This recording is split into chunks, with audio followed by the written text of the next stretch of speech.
Monday to sober up on.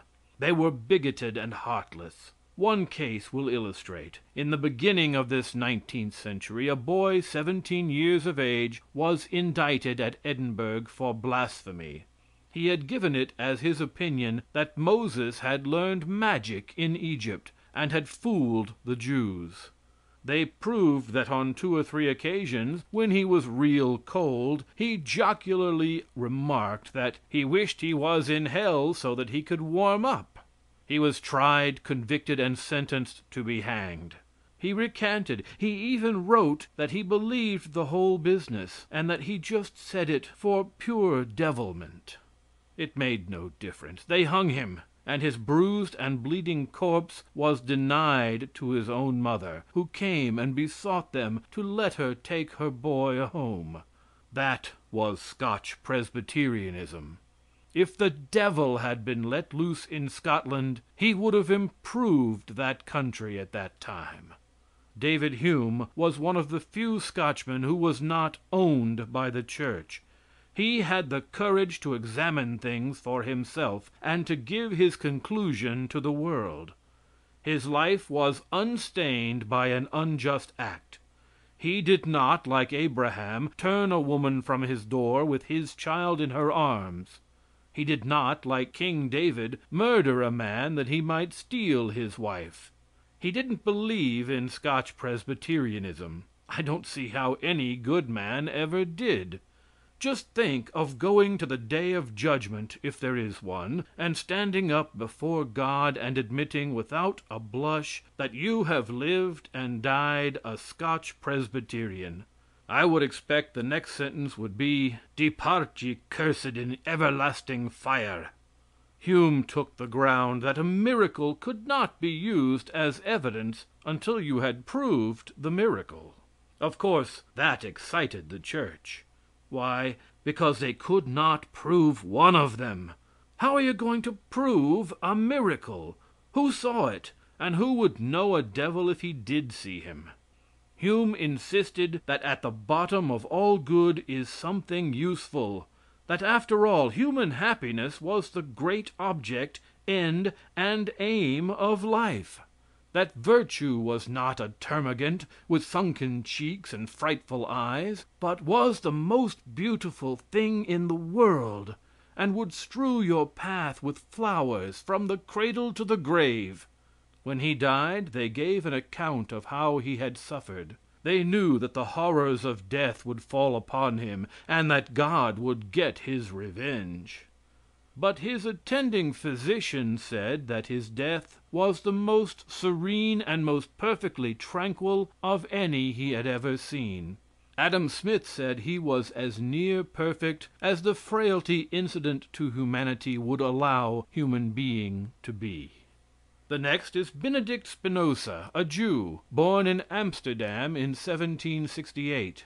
He studied theology, and asked the rabbis too many questions, and talked too much about what he called reason, and finally he was excommunicated from the synagogue, and became an outcast at the age of 24, without friends.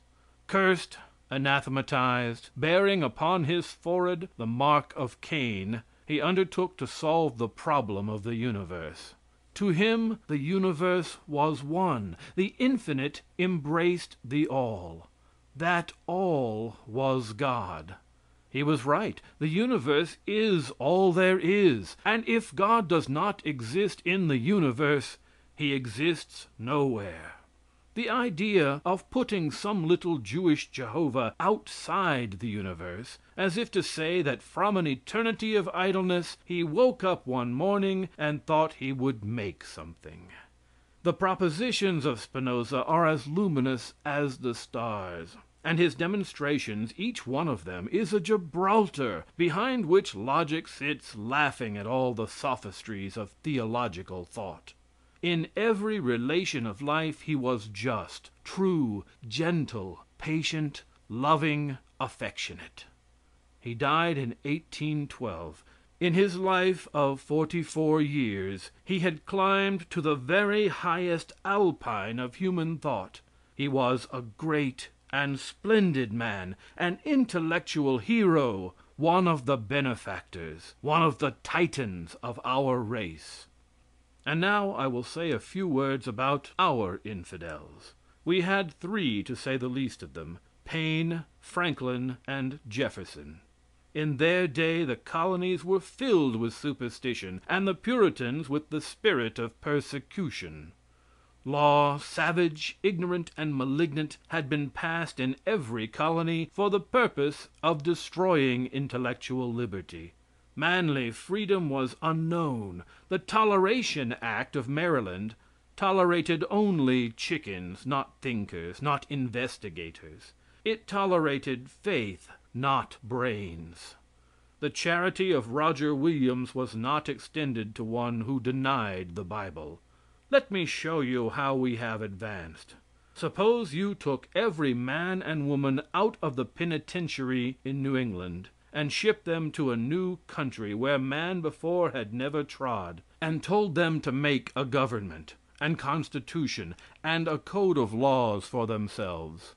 I say tonight that they would make a better constitution and a better code of laws than any that were made in any of the original 13 colonies of the United States. Not that they are better men, not that they are more honest, but that they have got more sense. They have been touched with the dawn of the eternal day of liberty that will finally come to this world. They would have more respect for others' rights than they had at that time. But the churches were jealous of each other, and we got a constitution without religion in it from the mutual jealousies of the church, and from the genius of men like Paine, Franklin, and Jefferson. We are indebted to them for a constitution without a God in it. They knew that if you put God in there, an infinite God, there wouldn't be any room for the people. Our fathers retired Jehovah from politics. Our fathers, under the directions and leadership of those infidels, said, "All power comes from the consent of the governed." George Washington wanted to establish a church by law in Virginia. Thomas Jefferson prevented it. Under the guarantee of liberty of conscience which was given, our legislation has improved, and it will not be many years before all laws touching liberty of conscience, except it may be in the state of Delaware, will be blotted out, and when that time comes we or our children may thank the infidels of 1776. The church never pretended that Franklin died in fear. Franklin wrote no books against the Bible.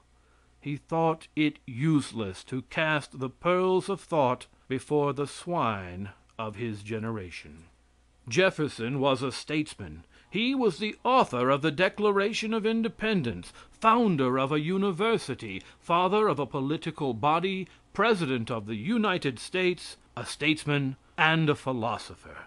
He was too powerful for the churches of his day. Paine attacked the Trinity and the Bible both. He had done these things openly. His arguments were so good that his reputation got bad. I want you to recollect tonight that he was the first man who wrote these words: "The United States of America." I want you to know tonight that he was the first man who suggested the Federal Constitution. I want you to know that he did more for the actual separation from Great Britain than any man that ever lived. I want you to know that he did as much for liberty with his pen as any soldier did with his sword. I want you to know that during the Revolution his crisis was the pillar of fire by night and a cloud by day. I want you to know that his common sense was the one star in the horizon of despotism. I want you to know that he did as much as any living man to give our free flag to the free air. He was not content to waste all his energies here. When the volcano covered Europe with the shreds of robes and broken fragments of thrones, Paine went to France. He was elected by 4 constituencies. He had the courage to vote against the death